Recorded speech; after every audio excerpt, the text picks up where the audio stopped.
Nous sommes plus de 7 milliards sur Terre, un chiffre en constante augmentation. Certaines régions sont déjà surpeuplées. La population se concentre dans les villes et les zones de transit, les gares, les aéroports, les postes frontières ou les hôtels. Aux États-Unis, c'est un poste frontière qui bat tous les records d'affluence. Celui de San Isidro, en Californie du Sud. Il permet de circuler entre le Mexique et les États-Unis. Il marque la frontière entre un pays émergent et l'une des nations les plus riches au monde. On doit se préparer à tout. Ce qui génère un certain nombre d'incidents. La majorité des gens est honnête, mais on cherche l'intrus. Plus de 150 000 personnes passent la frontière tous les jours.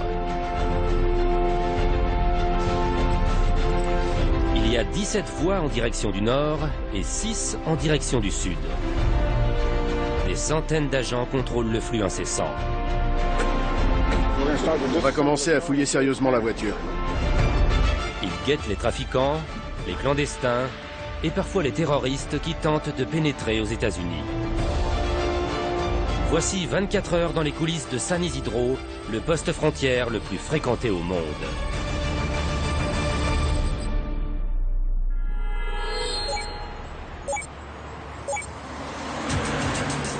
6 heures du matin, San Isidro, en Californie du Sud. C'est l'heure de pointe à la frontière entre le Mexique et les États-Unis. L'agent Smithson est de service, avec son chien Rex. Les douaniers savent que des trafiquants de drogue sont dans les parages, mais impossible de contrôler toutes les voitures. Des milliers de véhicules passent ici tous les jours. On regarde les plaques d'immatriculation et les conducteurs bizarres. Plus il y a de véhicules, plus il y a de risques. Smithson est l'un des 200 agents postés à la frontière. Les douanes américaines mènent au cartel une guerre sans merci. Une grande partie de la drogue en provenance d'Amérique du Sud transite par San Isidro. Rex est sur une piste. Fouiller la voiture signifie fermer cette voie et prolonger l'attente pour des milliers d'automobilistes.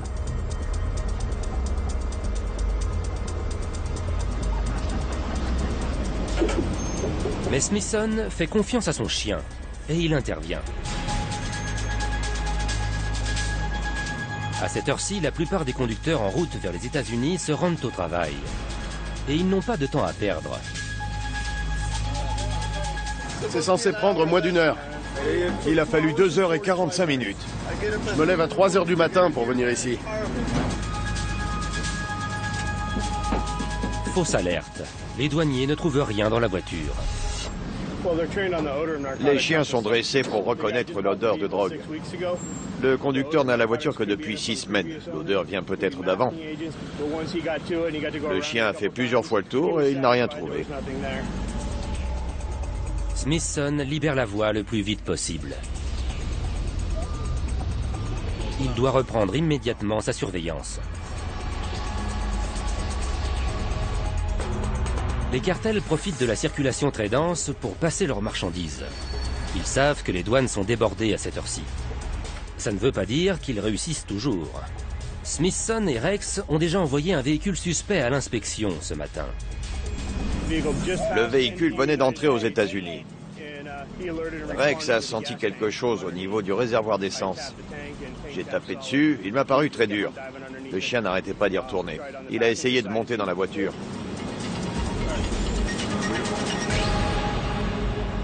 Le véhicule suspect est examiné dans une zone dédiée aux inspections approfondies. Cela évite de bloquer la circulation.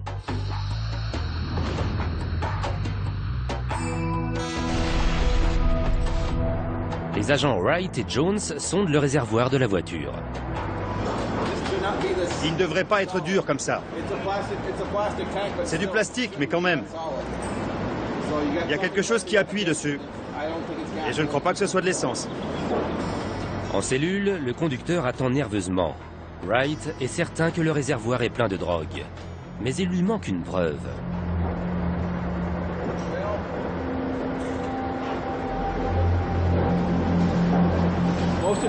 C'est surtout de la marijuana. Mais on voit de plus en plus de cocaïne, d'héroïne, de méthamphétamine. Tant que la présence de stupéfiants n'est pas avérée, le véhicule doit rester intact. Pour démonter le réservoir sans l'endommager, il faut attendre l'arrivée d'un mécanicien.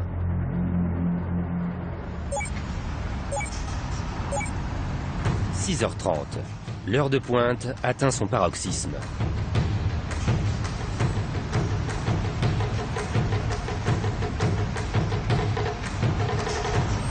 Les files de voitures s'étendent sur 3 km jusqu'à la ville frontière de Tijuana, au Mexique.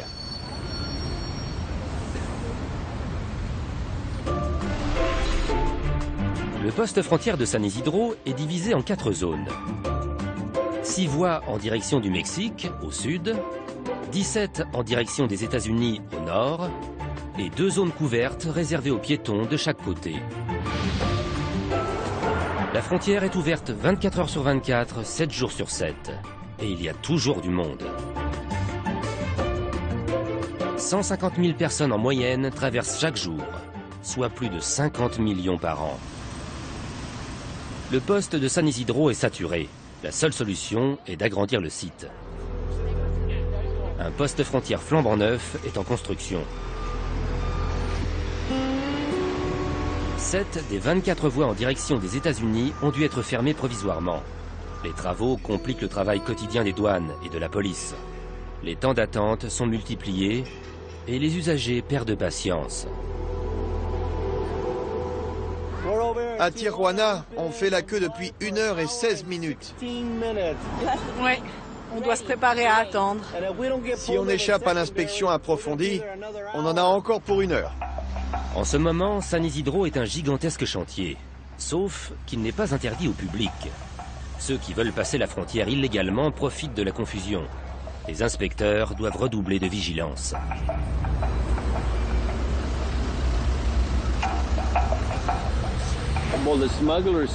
C'est une occasion en or pour les trafiquants. Depuis des années, ils cherchent nos points faibles. Ils nous testent. Ils essaient de passer de la marchandise. Quand ils y arrivent, on identifie le point faible et on resserre la vis. Mais ils recommencent. À l'inspection approfondie, le mécanicien est arrivé.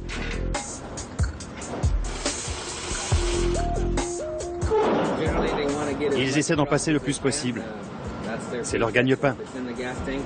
Donc s'il y en a dans le réservoir, il y en a aussi dans les pneus ou le tableau de bord. Et je dois sortir toute la drogue du véhicule. C'est la minute de vérité. Si le réservoir est vide, les agents auront perdu leur matinée.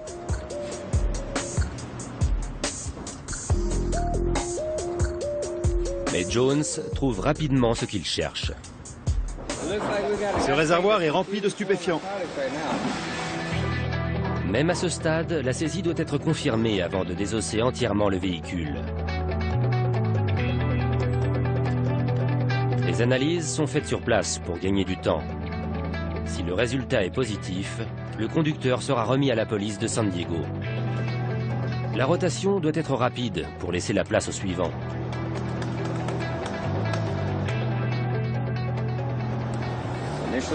Il faut que ça vire au violet, avec une légère démarcation comme on le voit ici. C'est de la marijuana.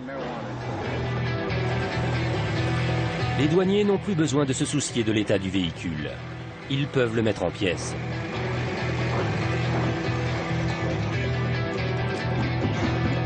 Bilan de la fouille, 180 kilos de marijuana. En gros, plus il y a de poids, plus le type va rester longtemps à l'ombre. C'est la première saisie du jour. Et ce ne sera sûrement pas la dernière. 10 000 arrestations ont lieu tous les ans à San Isidro.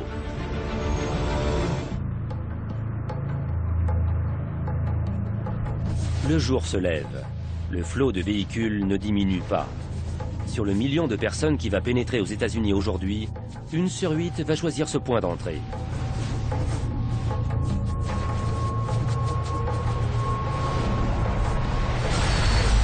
Éviter les débordements est mission impossible. 7h33. Au pied de la passerelle piétonne vers le Mexique, Les ouvriers se préparent pour une opération risquée.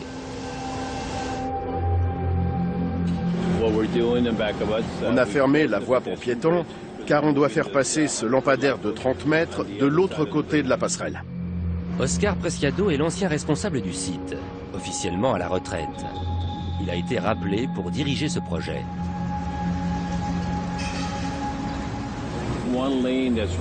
La voie juste derrière nous est réservée aux véhicules. Il va falloir la fermer aussi. Ça va ralentir le trafic. Sur un chantier ordinaire, ce type d'opération devrait se faire en dehors des heures d'ouverture. Mais San Isidro ne ferme jamais. Alors, il faut trouver le meilleur créneau possible. On a choisi cette heure de la journée car beaucoup de piétons vont vers le nord le matin. Cette passerelle est surtout fréquentée l'après-midi pour rentrer au Mexique. Quand on va soulever le lampadaire, tous ceux qui sont dans le coin vont être réquisitionnés. On va de l'autre côté.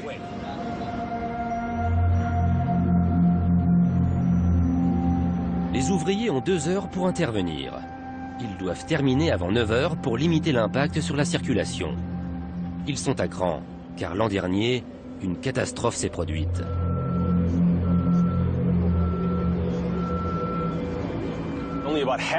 Seule la moitié des voies est ouverte ce matin à la frontière entre San Diego et Tijuana.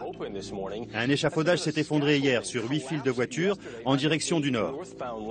Une enquête est en cours. Au moment de l'accident, Jay Royce traverse la frontière comme tous les jours pour se rendre au travail. Il était 10 heures du matin. Je suis arrivé aux cabines où ils contrôlent les papiers et il y avait du monde. Au moment où je me suis arrêté, j'ai entendu un bruit énorme. Et tout à coup, l'échafaudage est tombé sur ma voiture. Il y avait des poutres métalliques et du contreplaqué partout. Tous mes voisins ont été écrasés aussi. Il s'en sort avec quelques égratignures. 17 personnes ont été blessées. 3 ont été emmenées à l'hôpital. Tous les autres sont soignés sur place. Le trafic est totalement interrompu. San Isidro ferme ses portes pour la première fois depuis l'assassinat de John Kennedy en 1963. Les travaux censés décongestionner le poste frontière ont eu exactement l'effet inverse.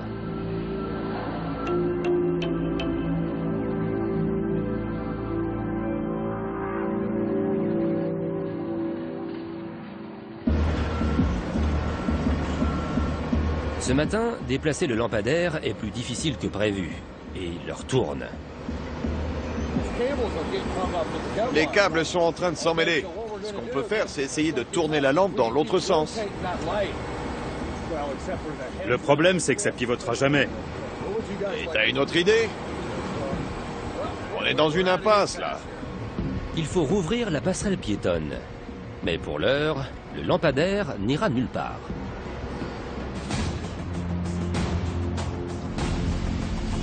Pendant ce temps, à l'inspection préliminaire, l'actuel responsable du site, Frank Jaramillo, tente d'anticiper les problèmes. Il supervise toutes les opérations de contrôle au poste frontière. Et depuis les attentats du 11 septembre, son travail est devenu très compliqué. Les armes de destruction massive viennent s'ajouter à la longue liste des marchandises illicites. Les douanes disposent de moyens ultra sophistiqués pour les repérer. Ces appareils de pointe nous aident à prendre les bonnes décisions. Ça, c'est un détecteur passif de radiation. On passe les véhicules au rayon X pour voir s'ils transportent des armes ou une source radioactive. Les détecteurs sont placés devant les 17 cabines d'inspection, qui constituent le premier barrage d'entrée aux États-Unis. Ça, c'est pour la menace terroriste. Pour ce qui est de la drogue, Frank Jaramillo veut intervenir plus tôt, quand les trafiquants ne s'y attendent pas.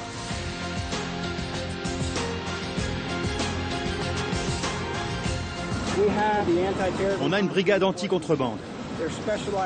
Ce sont des forces spéciales très agressives et formées à reconnaître tous les stupéfiants. On essaie de repérer les trafiquants et de les déstabiliser. Ils sont habitués à nous voir à l'inspection et pas à ce qu'on vienne à eux.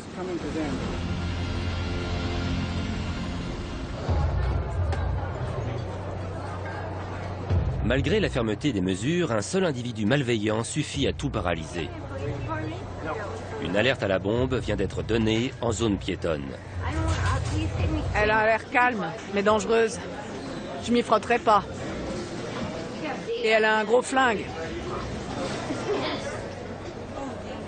Une Américaine a proféré des menaces. Elle pourrait contraindre les autorités du poste frontière à suspendre la circulation provisoirement. J'ai pas dit que j'allais faire sauter le bâtiment, mais les Mexicains. Le risque semble faible, mais dans le doute, la police de San Diego a été appelée en renfort. Quels médicaments vous prenez? Tout, Quoi précisément? La liste est longue? tout ce qui passe. Cette personne est sûrement schizophrène. D'abord, elle a dit qu'elle allait se faire exploser. Ça a suffi à nous inquiéter. Ensuite, elle a dit qu'elle allait faire sauter le poste et tout le monde au Mexique. C'est un problème, on ne peut pas laisser faire ça. La femme est prise en charge par la police de San Diego, qui l'emmène pour l'interroger. La frontière peut rester ouverte. Je ne pourrais pas faire leur boulot. Il y a beaucoup trop de monde. Après une longue attente, on entre enfin aux États-Unis. À l'inspection secondaire, l'agent Wright en a terminé avec la saisie de ce matin. Il se rend au bureau d'accueil pour les formalités administratives. Wright est méfiant. Tout peut déraper en quelques secondes. Il en a fait les frais.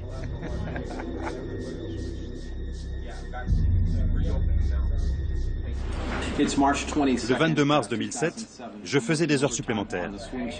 Le suspect était là, au milieu. Il y avait un agent armé ici, un autre là. J'étais de ce côté du comptoir. Je suis retourné dans le bureau derrière. Les caméras de surveillance ont filmé la scène. J'ai tendu une feuille à l'agent et 10 ou 15 secondes plus tard, j'ai senti une douleur atroce. Le suspect vient de poignarder l'agent des douanes.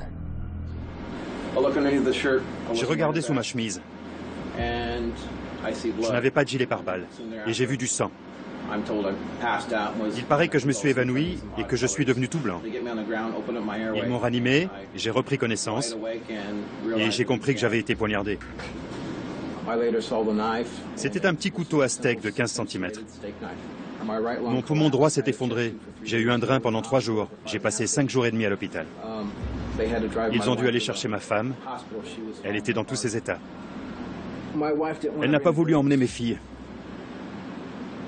Parce qu'elle ne savait pas.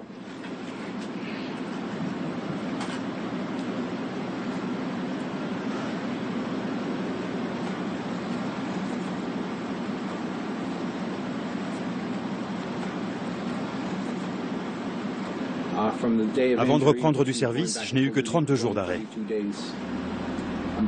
J'ai retrouvé 100% de mes capacités. L'incident n'a rien de surprenant.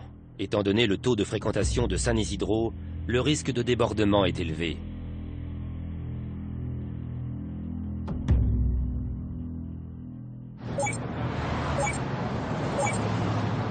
« 9 heures. Les agents Castro et Onxioko slaloment entre les véhicules à l'arrêt. Un 4x4 vert foncé s'arrête dans la file. Les douaniers approchent.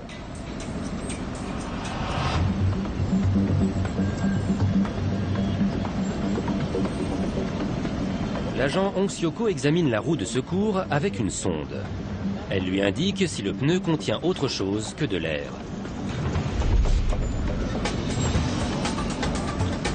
Castro vient couvrir son coéquipier. Il reste prudent. Ce n'est pas le moment de faire du zèle. La roue est pleine. C'est un simple contrôle, vous comprenez? Main derrière le dos.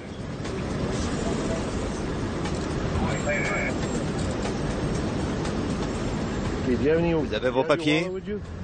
On va prendre votre portefeuille, d'accord? Descendez du véhicule.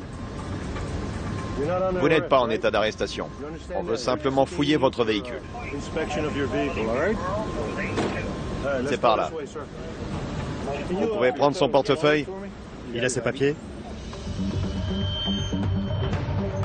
L'automobiliste est conduit à l'inspection secondaire. On voudrait passer le véhicule au rayon X. Les douaniers veulent vérifier qu'il y a bien de la drogue dans la roue de secours. Le véhicule est sorti de la file pour ne pas bloquer la circulation.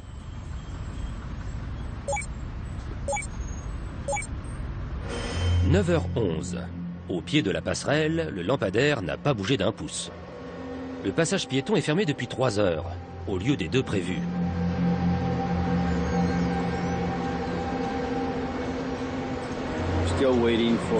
On attend toujours que le lampadaire soit déplacé.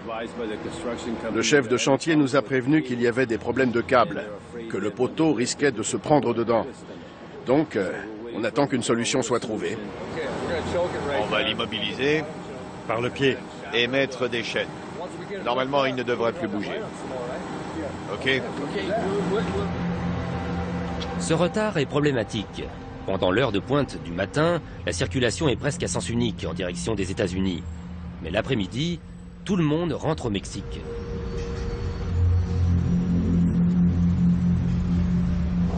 « 25 000 personnes vont emprunter la passerelle fermée depuis plusieurs heures. Par ici?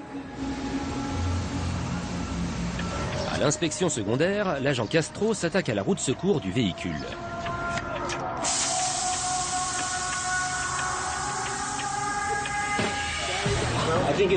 Je pense que c'est de la marijuana. Je sens une odeur de plante très forte. Ah oui, c'est de la marijuana. C'est une belle prise. Plus de 50 kilos sont trouvés dans le pneu et le réservoir. Les agents Castro et Oncioco se félicitent.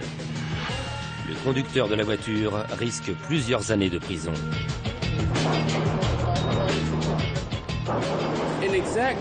Je pense qu'il y en a pour au moins 600 000 $ de drogue. 600 000 $? Dollars américains, oui.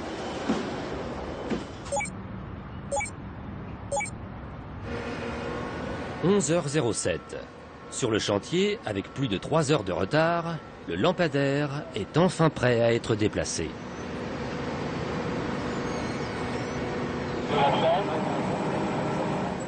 Oscar Preciado prévient les responsables du poste frontière. La route est fermée. Tout le monde retient sa respiration.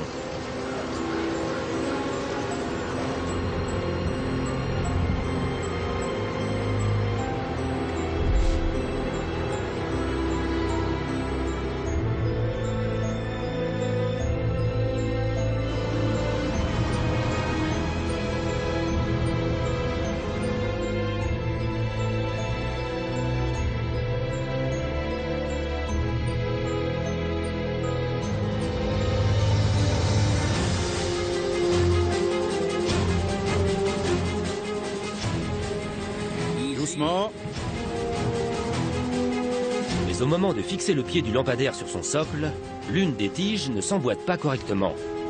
Pas besoin d'outils sophistiqués cette fois. Quelques coups de marteau et le tour est joué.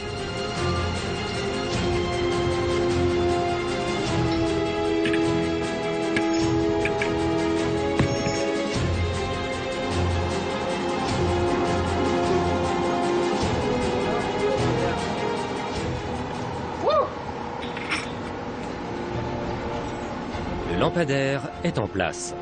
La circulation peut reprendre normalement. Dès l'heure du déjeuner, les piétons prennent le chemin du Mexique.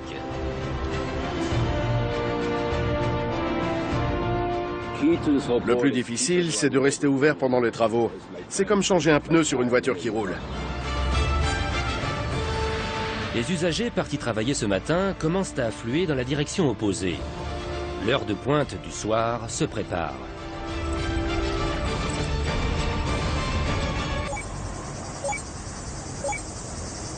« 16 heures.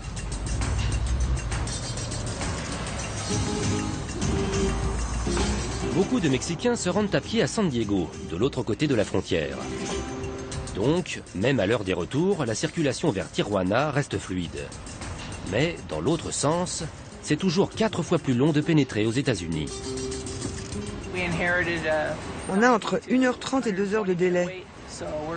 Donc on va appeler des renforts pour réduire le temps d'attente à moins d'1 heure. C'est notre objectif.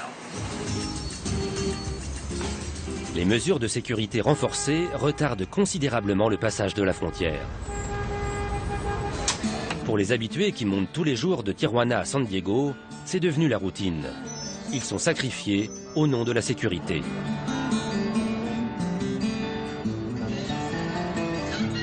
En direction du sud, l'ambiance est plus détendue. Ici, il n'y a pas plus de 30 minutes de queue pour passer les contrôles. Lorente Guillermo surveille la frontière mexicaine.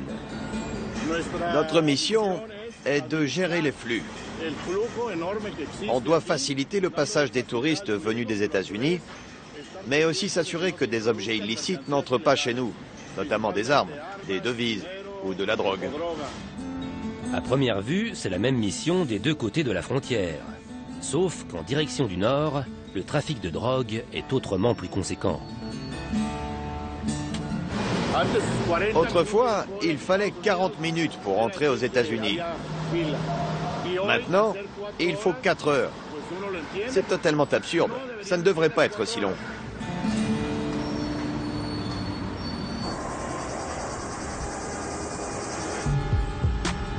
Du côté américain, les douanes et la police des frontières sont plus crispées. Elles ne plaisantent pas avec la sécurité.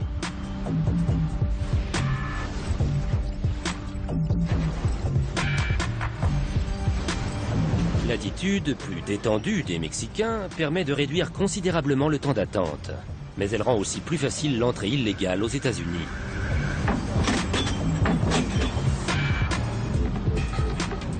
Là où il y a moins de contrôle, certains n'hésitent pas à s'engouffrer dans la brèche. L'alerte est donnée. Un homme vient d'échapper à la surveillance des officiers mexicains et a franchi la frontière en douce.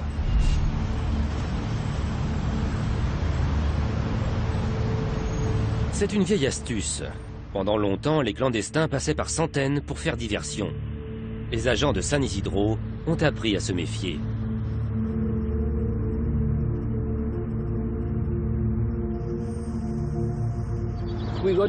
On forme nos hommes à se défendre, à immobiliser quelqu'un.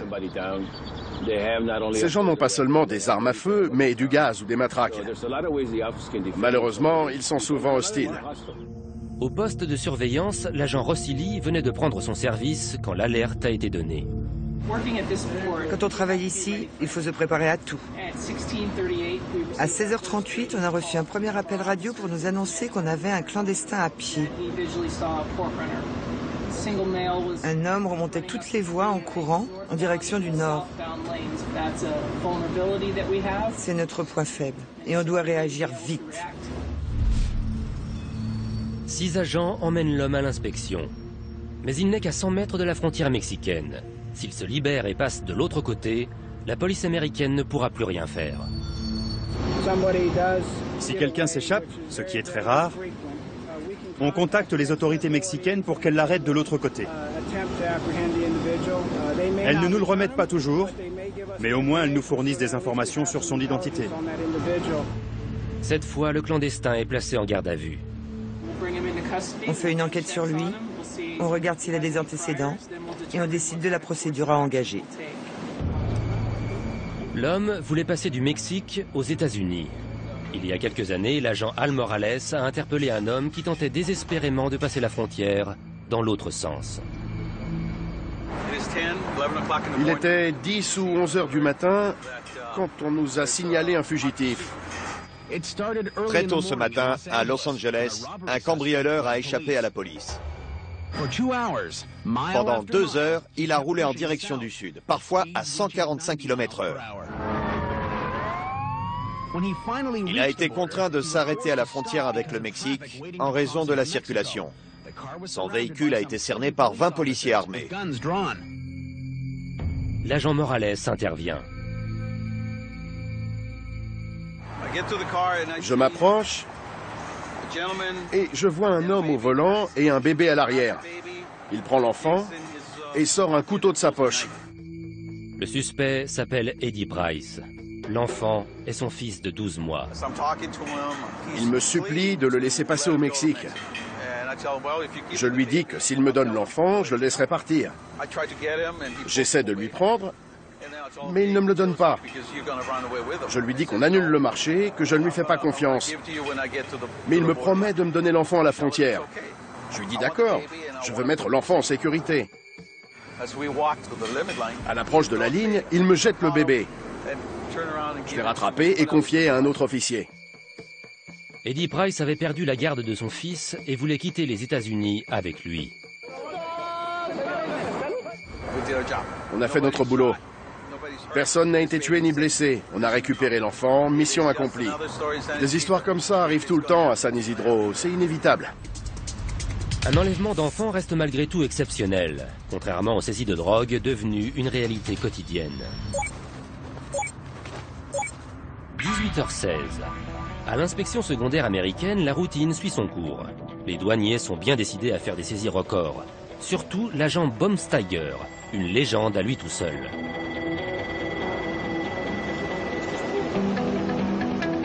On va commencer à fouiller sérieusement la voiture. Quand on aura découvert des stupéfiants, elle sera à nous. Ah oui, c'est bon. Son obstination est récompensée. Il y a de la méthamphétamine. Baumsteiger et son coéquipier peuvent maintenant désosser le véhicule. À quelques mètres de là, des agents ont fait une autre prise. Cette fois, ce sont des médicaments qui se vendent beaucoup plus cher aux États-Unis. On a trouvé une grande quantité de médicaments. Ça arrive souvent à San Isidro. Des milliers d'ouvriers du bâtiment passent la frontière tous les jours. Cacher la marchandise parmi des outils est une tactique bien connue. On appelle ça la couverture magique. Ils mettent plein d'outils par-dessus. On a quelque chose? C'est bon? Pas mal. On n'a pas le temps de s'ennuyer. Ça s'arrête jamais ici.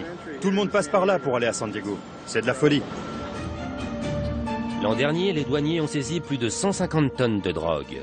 Ils font en moyenne 300 arrestations par jour.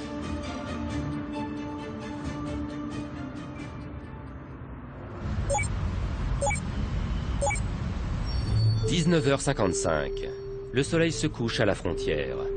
Mais le balai des voitures ne s'arrête pas pour autant. Pour ces commerçants, l'affluence est une aubaine. Au fil des années, des vendeurs se sont installés le long des voies mexicaines. Beau est pas cher. Beau est vraiment pas cher.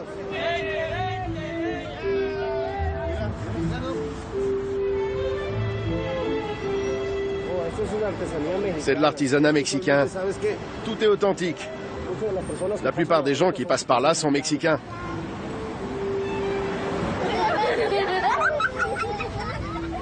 Une nouvelle nuit commence à San Isidro, pleine de surprises et de rebondissements.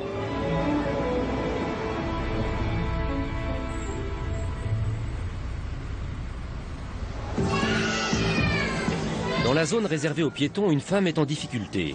Elle est confiée à l'agent Rivera, ancien infirmier dans la marine. Un médecin doit vous examiner. La femme, enceinte de 6 mois, dit avoir des contractions. Mais elle semble anormalement angoissée. J'ai peur. Je suis vraiment stressée. Calmez-vous. Vous savez ce qu'il m'a dit? J'ai un fils de 13 ans. Et il m'a dit que si j'allais voir les flics, il allait faire du mal à mon fils. Vous vous rendez compte? Du mal à mon fils? C'est pour ça qu'on va appeler les secours, d'accord? L'agent Rivera a l'habitude. Il est formé pour résoudre les problèmes dans l'urgence. Même les blessés ne font que passer à San Isidro. On voit plein de cas de figure différents. Des bagarres, des gens qui se blessent, des accidents, même des fusillades. Ça arrive tout le temps. L'infirmerie est toujours débordée. La femme enceinte est conduite à l'hôpital de San Diego. L'adresse du poste frontière est 720 East Santa Boulevard à San Isidro. Les ambulanciers la connaissent par cœur. Sur tout le territoire américain, c'est ici que les services de secours interviennent le plus.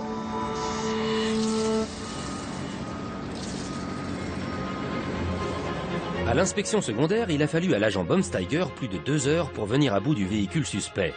Mais il est satisfait du résultat. On a fini de fouiller le véhicule, il était plein de méthamphétamine. La drogue était cachée dans des pièces essentielles de la voiture, comme vous allez le voir. On a tout enlevé. Les filtres à air, les portières, les sièges, les tapis de sol. On ne laisse rien au hasard. Je fais ce métier depuis 25 ans et j'ai fait plus d'1 millier de saisies. Je démonte tout, c'est ma signature.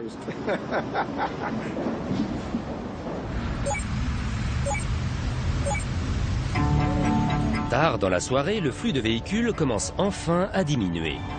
Mais la bataille est désormais ailleurs. De part et d'autre de San Isidro, la frontière s'étend jusqu'à l'océan Pacifique à l'ouest et aux montagnes à l'est. Les clandestins profitent de l'obscurité pour tenter de passer aux États-Unis.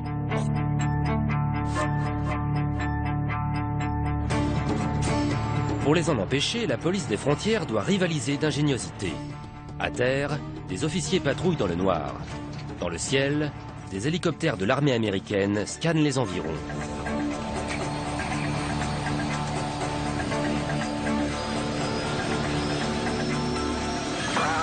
Ok, Alpha Charlie, vous êtes autorisé à décoller. Ce soir, c'est Morgan Lavec qui dirige les opérations. Nom de code, Omar. Il est 1h15. L'hélicoptère vient à peine de décoller que déjà il reçoit un premier appel radio. Une patrouille au sol a besoin de renfort. Ils ont l'air d'avoir besoin d'aide.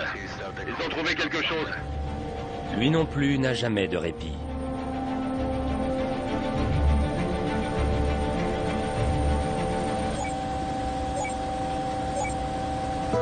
« 1h38. Au poste frontière, tout est étrangement calme.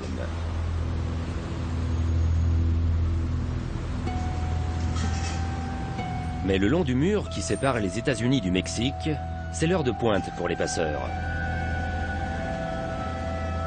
À l'est de San Isidro, la police des frontières poursuit toujours un groupe d'immigrés clandestins.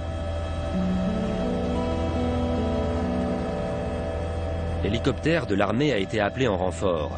Morgan Lavec et son copilote sont en route.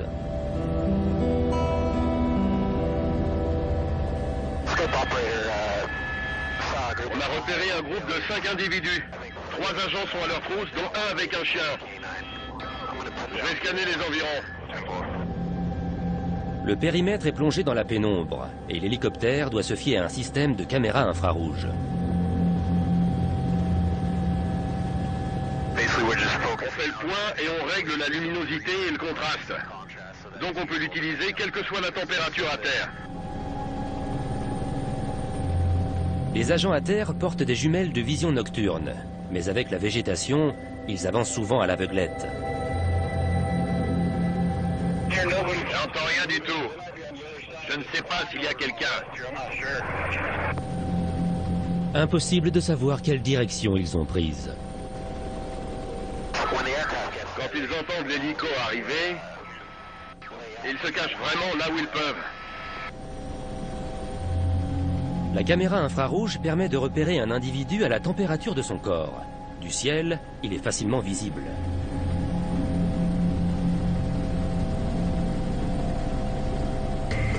Morgan Lavec guide l'officier et son chien. J'entends du bruit, j'entends du bruit. On a repéré l'individu. Il est directement sur ta droite. Ok, c'est bon, on tient. Le chien l'a trouvé. Il fonce droit sur lui. On en a trouvé un. Mais on sait qu'ils sont 5. Les 4 autres semblent s'être volatilisés. Mais alors que l'hélico passe la colline, la caméra infrarouge les repère immédiatement.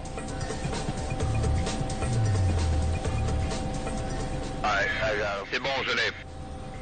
Ok. Allez-y, éclairez-les bien. Allez tout droit. Ils sont dans le buisson juste devant, à droite.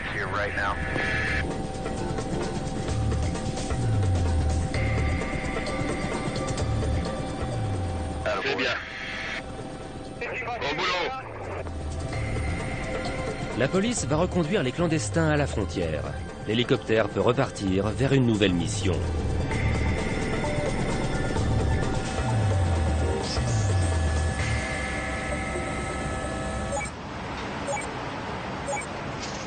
« 3h13. À San Isidro, les arrestations se suivent et ne se ressemblent pas. Cet homme clame son innocence, mais l'agent Clément Banuelos a tout de suite vu que ses papiers étaient faux. Dès que j'ai vu sa carte, j'ai su qu'elle était bizarre. Ça se sent rien qu'au toucher. Quand on la regarde de plus près, on voit que les bords ont été découpés. Ils ne sont pas lisses. Tout est bizarre. Le carton, les couleurs, tout est bizarre. L'homme est immédiatement confié à la police. On arrête les gens et on passe le relais. Et on va arrêter quelqu'un d'autre. On est très occupés. À 150 mètres dans les airs, l'hélicoptère de l'armée répond à un nouvel appel. La police des frontières poursuit un homme qui a franchi le mur à l'est de San Isidro. Les officiers pensent qu'il se cache au bord d'une rivière. Il peut se trouver au nord ou au sud de la rivière. Je crois pas qu'il ait réussi à traverser. Ok, on l'a en visuel. Mais il est caché. Ouais, il est bien caché. Reste à indiquer son emplacement aux officiers au sol. Continue vers le sud pendant 30 mètres et tu tomberas dessus. L'homme n'est qu'à quelques mètres, mais il ne le voit pas.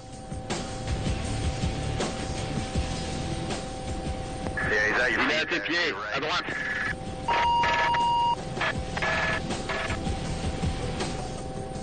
Les agents sont en train de l'arrêter. D'accord. L'an dernier, il y a eu 4000 arrestations le long de la frontière. Des immigrés clandestins, mais aussi des trafiquants.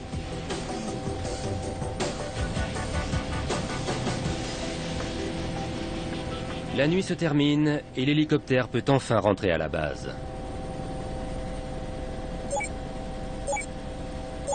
« 6 heures à San Isidro. C'est le début de l'heure de pointe.